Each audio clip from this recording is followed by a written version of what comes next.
Hi everybody. So the last quick video I recorded for you guys, I just showed you how to use the specific tool, the magnetic lasso tool, to create what I've created here. So I just wanted to continue on and just show you how I would add a prop in here.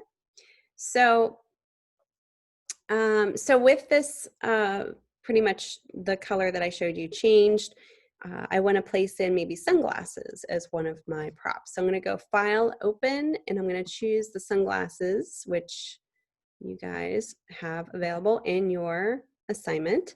And when I go File, Open, it places it in a new tab here. So there's two different ways you can place it in here. You can either do the changes here in its own artboard, or you can go File, Place instead of File, Open. See, I did File, Open, and that created a new tab with it, an individual open. If I go File, Place, Embedded, now embedded just means it's not going to link back to a specific folder. So it's going to be a little bit of a bigger file because of that, but you won't have to worry about providing the image whenever you're submitting your actual final PSD file.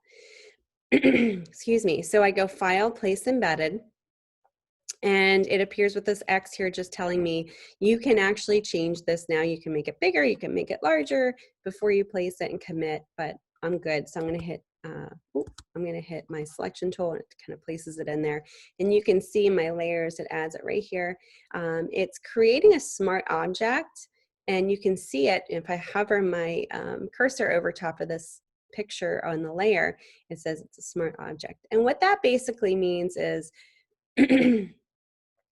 it's protecting the original image. So you can do anything that you want to this image, you know, change the look of it in any way that you want, and it's not going to take away from the original image, which is kind of cool. It's almost like a mask, but not. So that's what that little, excuse me guys, that little square at the bottom of the picture looks like, and it's telling you it's a smart object. I'm just going to go ahead and double click over. It says Getty Images. I'm going to put sunglasses. Hit return. Sometimes that's nice to just, you know, keep your layers organized. Okay, so with that being placed and it's on top of the layer of my original background layer, that's great. I'm going to put a mask on this. And what a mask does, again, is it will mask out things that you don't want in this image very easily without degrading the image, taking away from the original image. So with this layer selected, in the Layers panel, I'm going to choose the Add Layer Mask. So boom, there we go. And you can see that it creates another little block here, a little white block, and that's your mask. So you have your layer mask and your smart object, and they're linked together, so a little link. With that layer mask selected, so I didn't do anything yet, all you need to do is take your brush tool, and we're gonna make it a little bit bigger. So if you do the right indent on your keyboard, it'll make it bigger. If you do your left, it'll make it smaller. That's kind of a nice little tip there. Now what we're gonna do is we're just gonna mask this out. Now you can do it in several ways. If you use the brush tool, which is kind of nice, and the black is in the forefront here in your color fill, make sure that that's the case. If not, if it's white, you're just gonna be not really doing anything. It's gonna be painting it back. So you're gonna be selecting instead of taking away. So go ahead and, you know, you can kind of get rid of the background in this way, get the bigger edges out. And then as you get closer to the more finer details, you might want to make your paintbrush smaller and zoom in on your image so that you can get it more refined. Now, sometimes this kind of, see how that kind of went over by accident on the edge of the sunglasses. Sometimes this isn't the preferred way to do it, just because, you know, you can get kind of, you know, where you can actually tell it's being masked out because it's getting too transparent on the sides, or you know, maybe it's harder to mask out because this paintbrush tool is so, you know, it's a little harder to use. I would mask out all of, you know, kind of the image that you don't think needs to be shown, like that little, because these are folded sunglasses. You can take out the earpiece of that. Just make sure you take out all of the edges here. So you can use this paintbrush. It's kind of cool. Play around with that. You can also do it another way, which I'll show you in a second, which I showed you how to do a selection tool using the magnetic lasso tool in the last video. So you can actually use that too if you want for this particular image. I'm just showing you a different way to mask this. All right, and sometimes you'll notice things as you move your sunglasses around. Maybe you forgot to mask out a certain area because it gets kind of little, it's, you know, especially the lighter the image, it's harder to see. Like for instance, in here, this is where I would actually go in. See how I just messed that up there? Let me paint that back. And I switched just the white back. See how it kind of, that detail got lost. So in here, I would probably do maybe the magnetic lasso tool, and I would go ahead and go just inside this area here of the sunglasses with this tool. So you can actually use a couple selection tools in here based on how detailed you need to get. Okay, so this part is now selected on my layer mask, and all I have to hit is delete on my keyboard and it takes that part out. See how easy and simple that was? And then I just have to click off of it. Same thing here, say it's getting kind of tight in here with the brush and it's not really, like all these little details are gonna get lost because the brush is too big.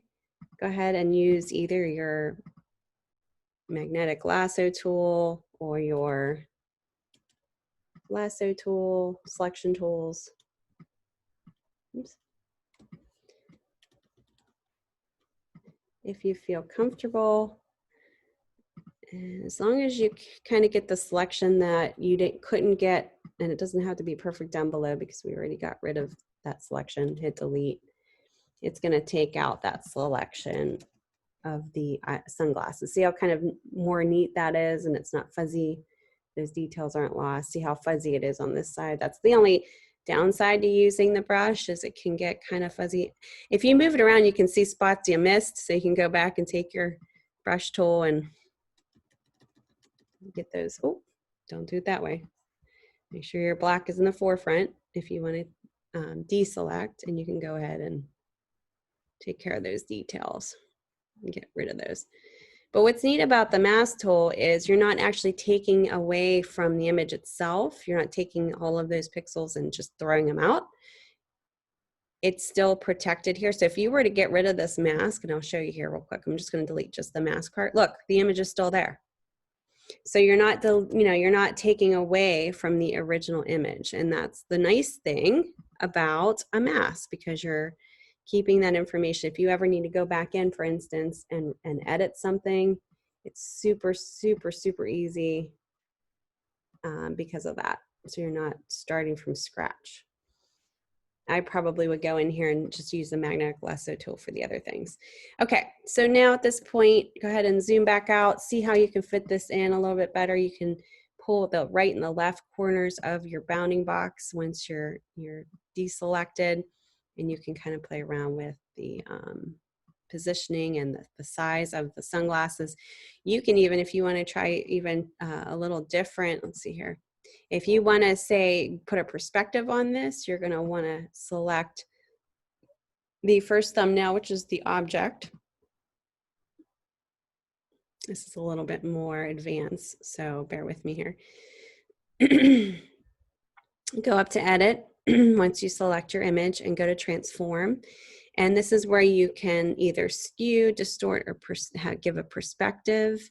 A perspective is basically like, say if you want to kind of get a certain perspective on the sunglasses where it's going to tilt a little bit, you can pull on these little bounding boxes and play around with the perspective, and it's all in kind of how you're looking at the image itself. You know, I think this kind of works really well here. And then once you're done, just click off and you can kind of reposition this if you need to. So I kind of gave it a little bit of a perspective of leaning, you know, it's kind of going inward because this cow is, you know, straight on to, you're kind of looking at it straight on. So obviously it would be bigger at the bottom and go in a little bit skinnier as you go forward. So it's perspective that you're looking at it. So you could do something like that. That's kind of cool. You can do the same thing with the hat. Go file, place embedded, choose a hat, do the whole masking thing. You don't necessarily have to use the paintbrush tool. Like I said, you could use any of your selection tools, but play around with it. And then once you get your glasses on there, you can play around with your blends. These are blends. If you select your mask, go up here and click on the normal. And what it does is it just helps, sometimes it will help blend, depending on the image and what it looks like, it can help it blend in. Now, some of these are pretty extreme.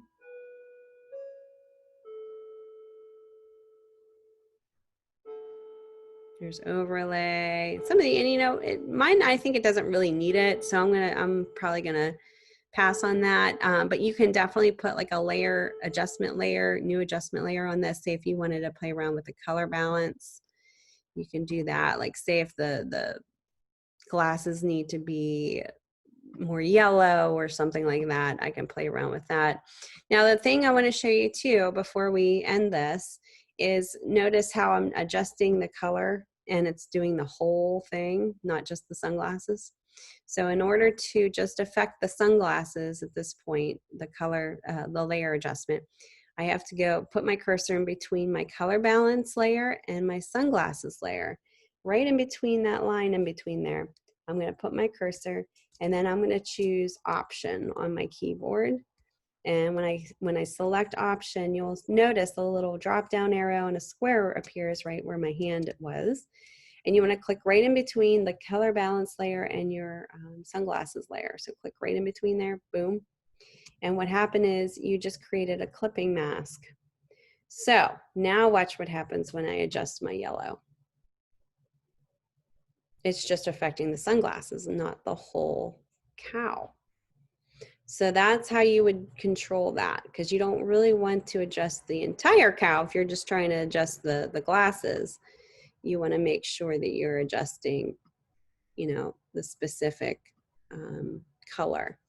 Now just kind of keep in mind the color, if you're doing color adjusting, there's different tones in here that you can click on, like the mid-tones, which are your gray areas of your image is what you're affecting. If you want to just do the shadows, that's just affecting the shadows of my image there.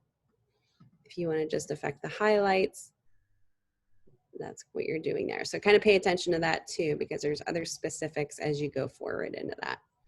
So play around with it, have fun. Like I said, add in your other prop, either the hat.